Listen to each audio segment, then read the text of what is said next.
I speak to all members of the Natural Resources Committee. How did you come to be here today? This is my first question. Clearly, none of you were born into the positions you now find yourselves in. Some of you might be here because you found yourself enchanted by a career in politics.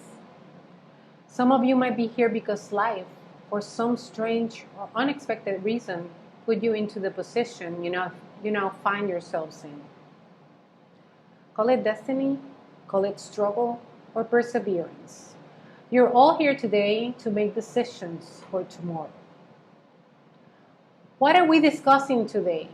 This is my second question.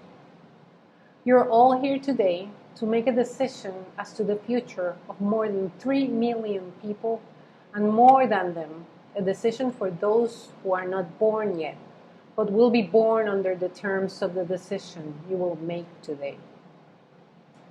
What does it take? This is my third question. I understand clearly as an American citizen the difficulty of these proceedings. Last night, on the website of statehood.dc.gov, I read the blueprint of Washington, D.C. path to statehood. The website outlined what was begun by Mayor Muriel Bowser and the new Columbia Statehood Commission, and what is known as the Tennessee Plan. And I quote, "Under the Tennessee Plan, the prospective state's electorate votes on statehood and ratifies the Constitution without an enabling act, and then uses this as a basis to petition Congress for admission." This approach was pioneered by Tennessee in 1796 and used by Michigan, Iowa, California, Oregon, Kansas, and Alaska to gain admission to the Union. Congress approved statehood for Tennessee, making Tennessee the 16th state of the Union in 1796. In Puerto Rico, we have done every step according to the Tennessee Plan. We have a constitution ratified and put into effect since 1962. We have held a more than one referendum in which the majority of the people have voted unequivocally for statehood. We have had dream teams of representatives to fight for our rights right there on the doorsteps of Congress. Before the new special delegates under Law 167 of 2020 swear in on July 1st of this year to defend our rights, not only statehood, but for our democracy, there was the Democracy Commission, or as we better know it in the island, La Comisión de la Igualdad, created and put into effect by former Governor Ricardo Rosselló. This commission was composed of appointees in the task of lobbying in Congress to approve Puerto Rico's request for statehood. I ask you, what more does it take to make the will of my people be heard?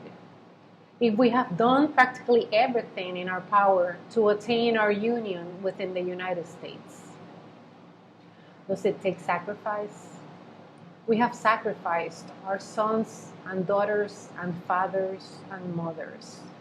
Since 1917, the fateful year in which we became American citizens, we have fought and sacrificed as Americans, not only in World War I, but also in World War II, the Korean War, and the Vietnam War.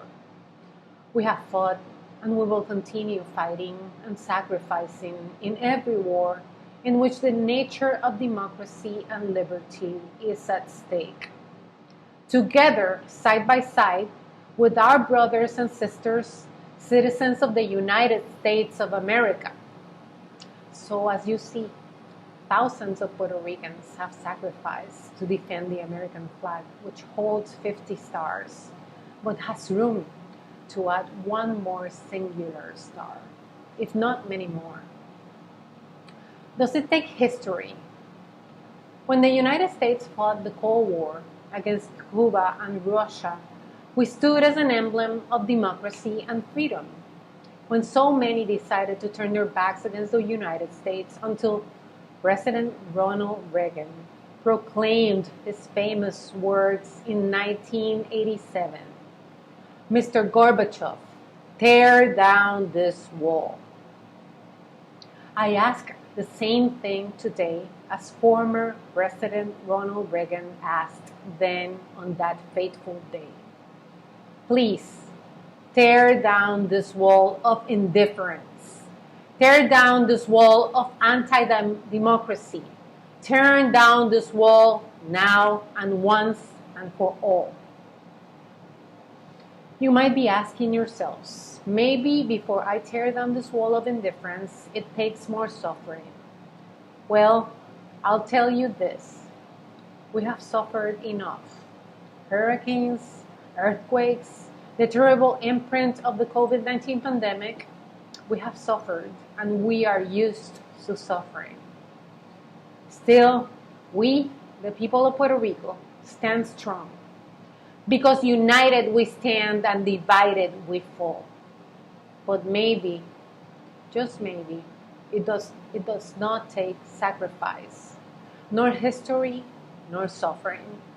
Maybe it takes a little bit of politics.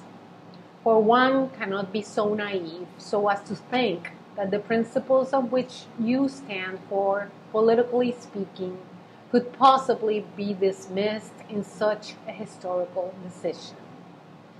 It lives with you, your political party. It is like the blood which keeps your heart pumping. But let me tell you something about my people. They could either be Democrat or Republicans. I'll tell you this.